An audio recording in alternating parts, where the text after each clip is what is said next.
할렐루야. 할렐루야. 하나님께서 이 자리에 우리와 함께 하십니다. 오늘 은혜 받으실 하나님의 말씀은 창세기 4장 2절의 말씀입니다. 창세기 4장 2절의 말씀을 우리가 함께 합독해 보겠습니다.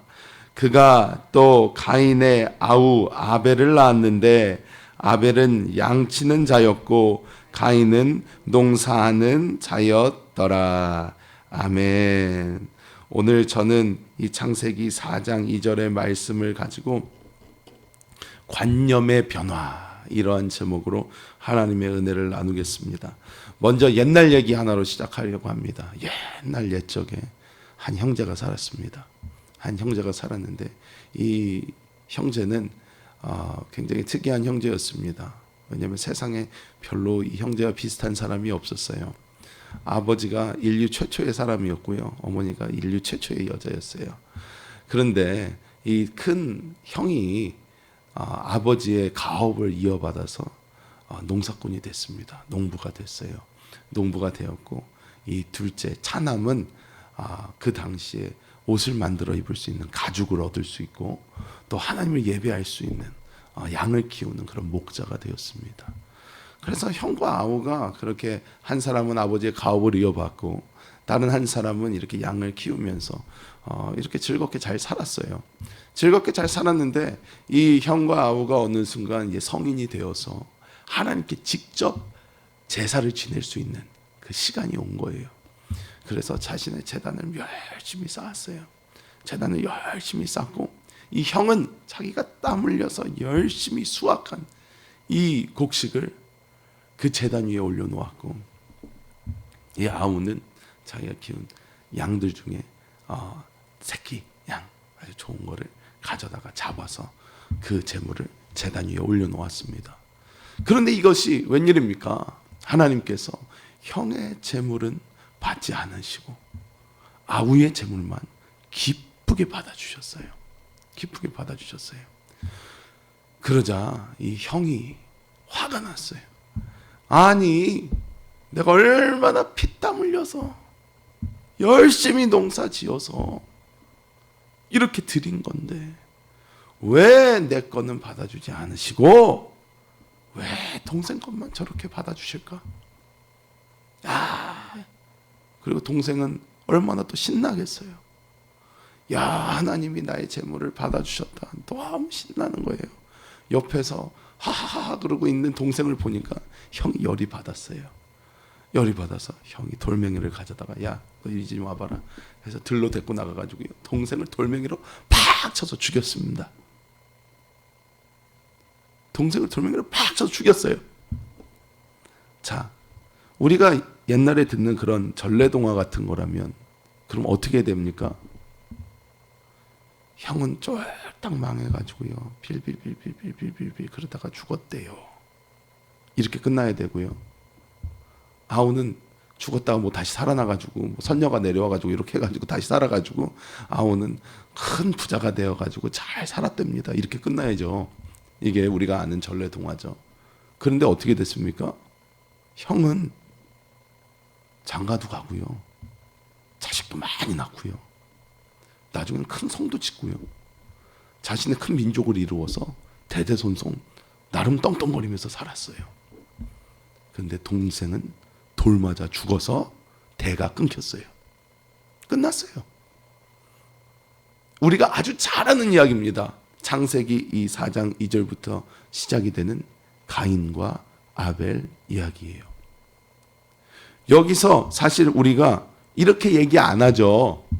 어떻게? 우리가 설교 말씀을 듣고 성경을 읽을 때는 하나님께 옳은 제물을 드린, 하나님이 기뻐하는 제사를 드린 아벨, 이것만 생각해요. 근데 사실 이 전체적인 이야기를 보면 우리가 믿고 있는, 우리가 가지고 있는 기본적인 그 관념과 굉장히 많은 차이를 보여주고 있다는 것을 우리는 보아야 됩니다. 왜? 우리가 아는 하나님, 우리가 아는 어떤 그런 축복받은 모습과는 너무 다르기 때문이에요. 하나님을 열심히 섬겼고 하나님이 기뻐하시고 하나님이 그 재물도 받아주시고 하나님께 사랑받은 사람이라면 잘 돼야 되는데 그런데 하나님께 사랑받은 그 사람은 돌 맞아 죽었어요. 그냥 끝났어요. 근데 하나님께 저주받고 아버지 집에서 쫓겨난 그 가인은 대대손손 떵떵거리면서 살았어요. 우리가 생각하는 그 관념과 너무 다르지 않습니까? 오늘 우리는 이것을 다시 한번 보면서 하나님께서 과연 우리에게 갖기 원하시는 올바른 관념은 무엇일까? 함께 나눠보도록 하겠습니다. 먼저 우리는 가인과 아벨의 어떤 차이를 먼저 볼 줄 알아야 됩니다. 가인과 아벨의 차이가 무엇이었을까요? 가인과 아벨의 차이. 가인은 뭐 곡식을 대해서 하나님은 곡식을 좋아하지 않으신다? 아니에요. 나중에 출애굽기랑 이렇게 쭉 보면 어떻게 해요? 하나님 제사 규례를 줄 때 하나님께서 곡식 받으셨어요. 곱게 빻아가지고 하나님께 드리는 제사가 분명히 있었단 말이에요. 하나님 뭐 곡식이라고 안 받아주시고 이게 아니에요. 사실 하나님은 양만 좋아하신다? 아니에요. 나중에 보면 뭐 소도 있고 비둘기도 있고 뭐 많아요. 곡식도 있고 많아요. 하나님께 드릴 수 있는 방법은 여러 가지로 다양했다는 거예요. 그런데 가인의 제물은 받지 않으셨고 아벨의 제물만 받으셨어요. 과연 왜 그랬을까요? 성경에는 그렇게 자세하게 나오지가 않습니다. 나오지를 않는데 근데 우리는 여러 가지를 유추해 볼 수가 있어요. 어떻게? 제사라는 것이 이때 있었다는 거예요. 그러면 가인과 아벨에게 제사를 가르친 사람이 누구였겠어요? 그 당시 있었던 사람은 아담과 하와밖에 없어요. 그러니까 아담과 하와가 가르쳐 줬겠죠. 아담과 하와가 하나님의 제사를 가르쳐 줬을 거예요. 하나님한테 우리가 아직도 소통할 수 있는 유일한 방법이다. 얘들아, 이거 봐라. 하면서 하나님께 어떻게 나아가야 되는지 아담과 하와가 분명히 가르쳐 줬을 거예요. 그리고 하나님께서 어떻게 해요? 아담과 하와가 에덴에서 쫓겨났을 때 하나님께서 그들을 위해서 짐승을 잡으셔서 가죽으로 어떻게 옷을 입히셨어요. 그런데 분명히 성경에는 그렇게 자세하게 나와 있지 않지만 하나님께서 분명히 그 짐승을 잡아서 주시면서 왜 하와에게도 말씀하셨잖아요. 너의 후손이 나와서 어떻게 해요? 너의 후손이 나와서 여자의 후손이 뱀의 머리를 상하게 할 거다. 말씀해 주셨거든요. 메시아에 대한 약속을 주셨단 말이에요. 양을 잡으면서 하나님께서 짐승을 잡아서 그 짐승이 양이라고도 안 나와 있어요. 성경에는 정확하게. 근데 하나님께서 그 짐승을 잡아서 피가 찰찰찰찰 나면서 그 짐승의 가죽을 벗겨서 옷을 만들어서 아담과 하와에게 주시면서 아담과 하와에게 분명히 말씀해 주셨을 거라는 거예요. 이 모든 저주의 굴레에서 너희를 구원할 구원자는 분명히 온다. 이것을 보면서 죄의 대가가 얼마나 처참한지 너희는 봐라. 알아라. 하면서 하나님 보여주셨을 거라는 거예요. 그런데 가인은 그 당시 하나님께서 주신 어떠한 제물과 예물의 규례를 따르지 않았어요. 가인은 자기 마음대로 드렸던 거예요. 내 생각에는 내가 벌었는데, 내가 열심히 일했는데, 내가 잘했는데, 내가 한 건데 내가 이거를 하나님께 드리면 되지, 나에게 소중한 거 드리면 되는 거 아니야 해가지고 가인은 열심히 해서 자기에게 가장 소중했던 것을 하나님께 드렸던 거예요. 근데 하나님께서는 말씀하십니다. 너가 뭘 좋아하고 너가 뭘 하고 그건 나랑 별로 상관이 없다. 내가 원하는 제사를 나에게 드려라. 아벨은 내가 원하는 제사를 했다를 하나님 보여주시는 거예요. 자, 여기서 우리가 알아야 되는 것이 있습니다. 무엇이냐면 제사는 우리가 하나님께 드리는 거예요. 즉 제사가 오늘날은 무엇입니까? 예배예요. 예배는 하나님께 우리가 드리는 것입니다. 근데 우리가 예배에 대해서 많은 착각을 하고 있어요. 어떤 착각이에요? 내가 원하는 시간에 내가 원하는 방법대로 하기만 하면 되지. 출석 도장을 찍는단 말이에요. 이러면 어떻고 저러면 어떠냐? 이렇게 하면 어떻고 저렇게 하면 어떠냐? 사실 아니라는 거예요. 우리는 누구 입장에서 봐야 된다고요? 하나님 입장에서 봐야 돼요. 예배는 우리 입장에서 드리는 게 예배가 아닙니다. 하나님 입장에서 드리는 것이 예배예요. 이게 예배예요. 근데 사람들은 자꾸 착각합니다. 예배를 사람이 하나님께 드리는 거라고 해서 우리 마음대로 드리는 게 아니라는 거예요. 착각하고 있다는 거예요. 자꾸 이렇게 하면 되지 뭐 저렇게 하면 되지. 아니에요. 하나님이 어떤 것을 원하시는가, 내가 하나님 중심의 예배를 드리고 있는가, 이것을 봐야 될 줄 믿습니다. 오늘날 많은 무슨 논쟁이 있습니다. 진짜 인터넷을 봐도요, 뉴스를 봐도요, 사방천지에서 모든 신학자들, 목사님들 서로 싸우느라 정신이 없어요. 온라인 예배 드리면 안 된다, 온라인 예배 드려도 된다, 뭐가 맞는 예배다, 지금 이럴 때는 교회에 오면 안 된다, 교회를 와야 된다, 뭐 어떻다 저쳤다 얘기를 막 서로 싸워요. 근데 저는 그것을 보면 너무 안타깝습니다. 옳고 그런 게 중요한 게 아니에요. 옳고 그런 게 중요한 게 아니에요. 우리가 교회에 나와서만 드리는 예배가 맞다, 뭐 이렇게도 말할 수 없어요. 그렇다고 온라인 예배가 맞다, 그렇게 얘기할 수도 없어요.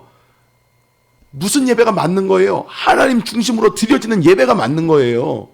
그게 맞는 거예요. 우리가 그래서 온라인 예배를 드린다고 해도 거기에 우리가 영 안에서 하나님께 예배를 드릴 수 있다면 그건 맞는 예배예요. 교회에 직접 왔다고 하더라도 우리가 하나님 안에서 하나님 중심으로 영과 진리 안에서 예배를 할 수 없다면 이거는 그냥 몸만 와 있는 거죠.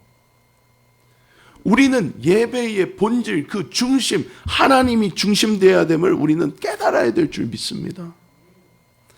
온라인 예배를 제가 보면서 느껴지는 어떠한 제 마음속에 어려움이 있었어요. 무엇이냐면 온라인 예배를 드리면서요, 제대로 드리는 사람이 별로 없습니다. 제가 유튜브를 이렇게 켜놓고 봐요. 예배 시간 시작하면 전 유튜브 제대로 나오고 있나, 온라인 방송이 제대로 되고 있나 봐야 되니까 이렇게 봅니다. 예배를 시작했는데요, 사람이 들어오지를 않아요.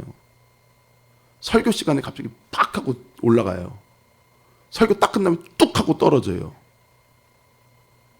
뭡니까? 설교가 예배입니까? 예배가 하나님께 온전히 드려지는 것, 내가 하나님 안에서 하나님과 만남을 갖는 것, 이게 예배인데, 그런데 우리는 그냥 설교만 탁 듣고 오케이 땡 끝. 보는 사람도 없어, 간섭하는 사람도 없어. 교회에 오면 어쩔 수 없이 앉아있기라도 해야지.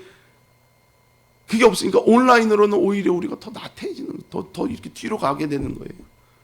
온라인 예배가 옳다 안 옳다 이게 중요하지 않습니다. 교회 와서 꼭 예배를 드려야 된다, 이게 중요하지 않아요. 뭐가 중요한 것인가? 우리가 어떻게 하나님을 예배하고 있는가가 중요한 거예요. 우리가 어떻게 하나님을 예배하고 있는가? 우리가 진짜 하나님을 예배하고 있는가? 왜? 하나님이 가인과 아벨의 차이를 보신 건 바로 그거예요. 나는 하나님께 예배를 드리고 있는가? 하나님이 원하시는 예배를 드리고 있는가? 하나님이 원하시는 것을 하고 있는가? 우리의 이 관념이 변해야 될 줄 믿습니다. 두 번째로 하나님이 우리에게 변화를 시키시고 싶어하는 그 관념이 무엇입니까? 관점이 무엇입니까? 축복이라는 어떤 관념입니다. 축복이라는 관념. 사실 우리 입장에서 보면요, 잘 되는 게 무엇입니까? 라고 제가 이렇게 질문을 한다면 막 잘 살고, 일단 물질도 풍부하고, 뭐 가족들 뭐 다 건강하고, 대대손손 막 승승장구하고, 이게 우리가 볼 때 축복이죠. 많은 분들이 생각하는 축복이 이게 축복입니다. 그래서 사실 우리가 기복신앙이라고 하는 것이 무엇입니까? 하나님 앞에 와서 그런 것만 구하는 거예요. 하나님, 나 안 아프게 해주시고요, 내 자손들도 안 아프게 해주시고요, 내 자녀들도 안 아프게 해주시고요, 그리고 우리 집 좀 잘 되게 해주세요. 돈 좀 많이 벌어서 이 땅에서 좀 떵떵거리면서 살게 해주세요. 사실 우리가 생각하는 축복이라는 것이 한 이 정도예요. 그런데 사실 이거를 뭐 이게 잘못됐다 잘됐다 얘기하는 게 아니에요. 이게 무엇이냐면 이것이 당시 예수님 당시 바리새인들이 가지고 있었던 생각이에요. 바리새인들의 축복의 관념은요, 내가 얼마나 부유한가였어요. 그렇기 때문에 당시 예수님이 설명하는 걸 듣잖아요. 어때요? 바리새인들 교회 오면요, 성전 딱 오면 주머니에다가 쫙 헌금 이따만큼 채워가지고요, 사람들이 쫙 보는 앞에서 쫙 하고 헌금했다는 거예요. 그러면 사람들이 그 모습을 보고 어떻게 생각해? 야, 저 사람은 하나님 잘 믿는 사람이야. 하나님의 축복을 받았으니까 저렇게 하나님께 드릴 수가 있지. 하면서 막 사람들이 막 저 사람은 하나님의 복을 받은 바리새인이야 이렇게 얘기를 했다는 거예요. 근데 예수님은 누굴 얘기하십니까? 두 렙돈 가지고 온 과부를 얘기하세요. 저 과부는 저 과부의 전부를 드렸다. 하나님께 진짜 자기 마음을 드린 거다.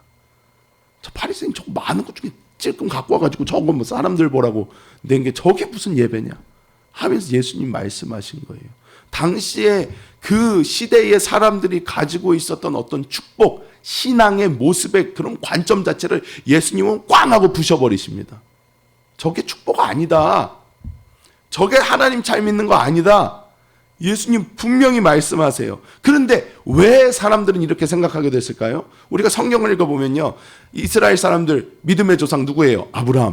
아브라함의 하나님, 이삭의 하나님, 야곱의 하나님, 요셉까지 쭉 보면요, 이 사람들은 어떻게 살았어요? 잘 살았어요.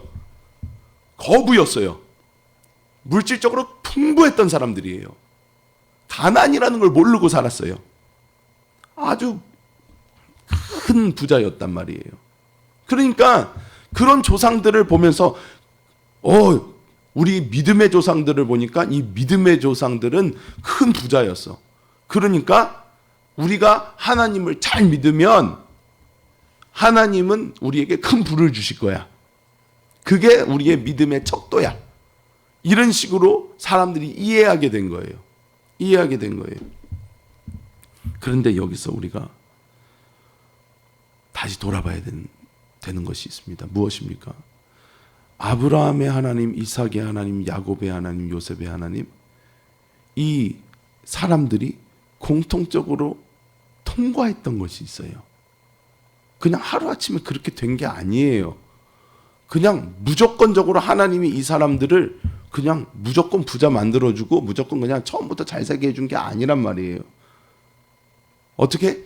이 사람들이 하나님 안에서 하나님과 끊임없는 교제를 통하여 어떻게 해야 돼요? 변화되고 하나님을 진정으로 의지할 줄 알게 되고 나는 주님 없이는 안 됩니다. 두 손 두 발 다 듣는 그 상황까지 하나님은 다 이 사람들을 훈련시키시고 그 후에 이 사람들이 정말로 편안한 삶을 살았어요. 우리가 볼 때에. 아브라함은 어떻게 편안했나요? 여러분 성경을 보세요. 안 그래요. 이삭은요, 이삭이 그나마 고생 제일 조금 했어요. 근데 이삭은 어떤 고난을 받았어요? 자기 목숨을 내놓는 고난을 받았어요. 야곱 평생 쇠 빠지게 고생하다가 나중에도 어떻게 해요? 고생을 했어요. 사실 거부긴 거부였어요. 잘 살았죠. 요셉 애굽의 총리, 나중에나 그랬죠. 그 전에 형들에게 배신당하고 팔려가가지고 노예로 살고 감옥에서 썼고. 그런데 그 상황들을 통해서 이 사람들이 어떻게 됐다는 거예요? 나를 의지하지 않고 하나님을 의지하게 됐다는 거예요. 사실 우리의 초점은 거기가 있어야 되는 거예요. 하나님이 말씀하시는 축복은 무엇이냐? 우리가 물질적으로 풍요해지는 거, 내가 건강한 거, 내가 어떻게 되는 거 아니라는 거예요. 내가 하나님을 얼마나 얻었나? 내가 얼마나 하나님을 가지고 있나? 이게 우리의 축복의 척도라는 거예요. 이게 우리의 축복의 척도입니다. 사도 바울이요, 어떻게 빌립보서에서 어떻게 말씀합니까? 나는요, 사도 바울을 볼 때 너무 불쌍한 것 같은 거예요. 막 고생을 얼마나 많이 하고 결국은 어떻게 돼요? 그 위대한 사도가 결국에는 로마에서 목 잘려서 죽어요. 그런데 이 사도 바울이 뭐예요? 나는 부함에도 처할 줄 알고 빈곤에도 처할 줄 알고. 근데 이 모든 상황에서 만족의 비결을 얻었대요. 그 다음에 뭐예요? 그 유명한 말씀. 내가 능력 주시는 자 안에서 내가 모든 것을 할 수 있다.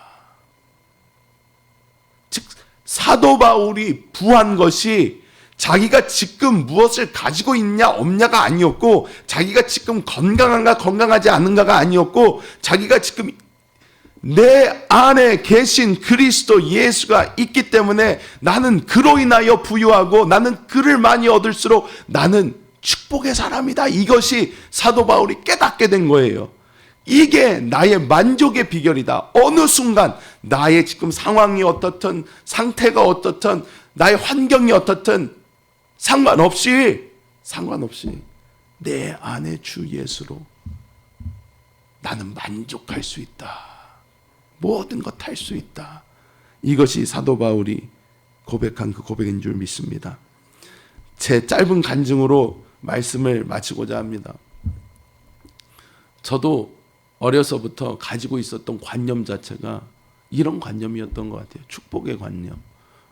막 잘 돼야 되는 거고, 돈 많이 벌어야 되는 거고, 이 세상에서도 높은 사람이 돼야 되는 거고. 그래서 어떻게 말은 하기 참 쉽습니다. 그래요. 좋은 대학 나와서 세상에서도 높은 위치까지 가서 하나님의 영광을 드러내는 사람이 되어라. 뭐 얼마나 좋은 말이에요. 무슨 그게 나쁜 말이 아니죠. 그런데 사실 그거의 중심, 중점은 어디가 있습니까? 내 중심이에요. 나 잘 되기 위해서, 나 높아지기 위해서, 내가 먼저 편하게 살기 위해서 그게 중심인 거예요. 하나님은 그냥 들러리예요. 들러리. 하나님은 그냥 백그라운드예요. 그냥 하나님, 내가 이렇게 되면 하나님도 영광 받으시는 거죠. 그러니까 나 잘 되게 해주세요.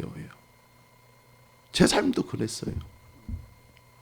그리고 제가 이제 주의 종이 되고 나서 이 길을 걷다 보니까 이제 그럴 수는 없잖아요. 이제 그냥 주의 종의 삶이니까 그럴 수가 없는데 그 속에서도 솔직히 말해서 제 속에 그런 마음들이 있었던 것 같아요. 주의 종이 돼서도 그래도 우리 가족 아픈 사람 없고 나도 아프지 않고 나도 물질적으로도 어느 정도 괜찮아서 이렇게 너무 구질구질하게 있지 않고 이 정도 돼야지 은혜가 되지 않나. 이래야지 맞는 거 아닌가. 왜? 하나님의 축복의 삶이 그런 거라고 생각했으니까. 그래서 제가 사실 우리 둘째가 예담이가 아프면서 제가 이해가 안 됐던 부분, 제가 그냥 하나님 기도하라고 하시는가 보다. 그리고 기도를 계속했어요. 기도를 그냥 계속했는데 하나님께서 저한테 이걸 깨닫게 해주셨어요. 너가 생각하는 축복받은 가정의 모습은 내가 생각하는 것과 다르다. 모든 사람이 다 건강한 거, 너한테 아무 문제가 없는 거, 너가 어떤 풍요로운 삶을 사는 거, 너가 어떤 삶을 사는 거 그런 거 나랑 상관없어. 내가 생각하는 좋은 삶은 그런 삶이 아니야. 주님 그럼 어떤 삶입니까? 애가 아파도 너가 지금 좀 힘들어도 어떤 상황에 있어도 너가 나를 더 많이 얻으면 너는 부유한 사람이야.